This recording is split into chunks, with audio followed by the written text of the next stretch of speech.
Trump کی Mexico, Colombia اور Cuba کو بھی دھمکیاں۔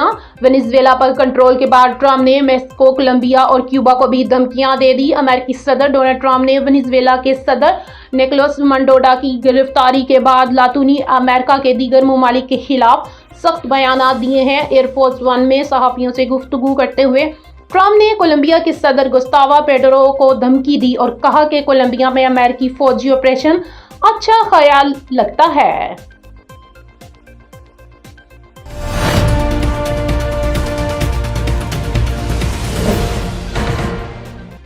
چمن اور گردونوا میں زلزلے کے جھٹکے، شدت 3.3 ریکارڈ۔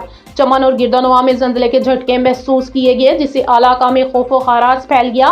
زلزلہ پیما مرکز کے مطابق ریکٹر اسکیل پر زلزلے کی شدت 3.3 ریکارڈ کی گئی۔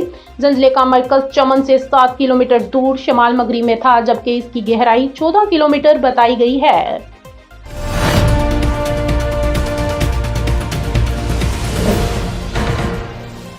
پاکستان سمیت دنیا بھر میں کشمیری آج یوم حق خود ارادیت منا رہے ہیں۔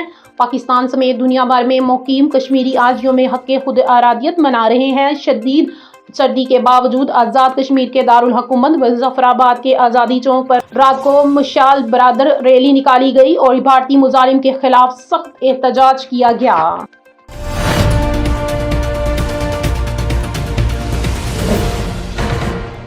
وینزویلا کی صورتحال پر پاکستانی دفتر خارجہ کا بیان سامنے آ گیا۔ وینزویلا کی صورتحال پر پاکستانی دفتر خارجہ کا بیان سامنے آ گیا۔ دفتر خارجہ طاہر حسین اندرابی کا کہنا ہے کہ پاکستان وینزویلا کی عوام کی فلاح و بہبود کو انتہائی اہمیت دیتا ہے۔ بیان میں کہا گیا کہ پاکستان وینزویلا میں بدلتی صورتحال پر تشویش کا اظہار کرتا ہے اور تمام فریقین پر تحمل اور کشیدگی میں کمی کی ضرورت پر زور دیتا ہے۔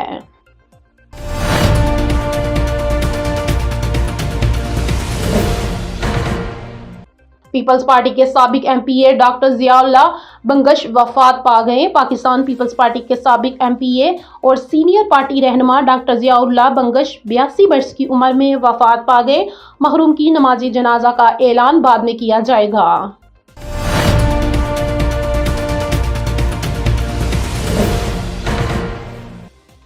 راولپنڈی میں دفعہ 144 کے نفاذ میں مزید توسیع کر دی گئی۔ راولپنڈی میں امن و امان کی صورتحال کو برقرار رکھنے کے لیے ضلع انتظامیہ نے دفعہ 144 کے نفاذ میں مزید توسیع کر دی ہے۔ ڈپٹی کمشنر راولپنڈی حسن وقار چیمہ کی جانب سے اس حوالے سے باقاعدہ نوٹیفیکیشن جاری کر دیا گیا ہے، جس کے مطابق شہر بھر میں دفعہ 144 کا اطلاق اب 7 جنوری تک برقرار رہے گا۔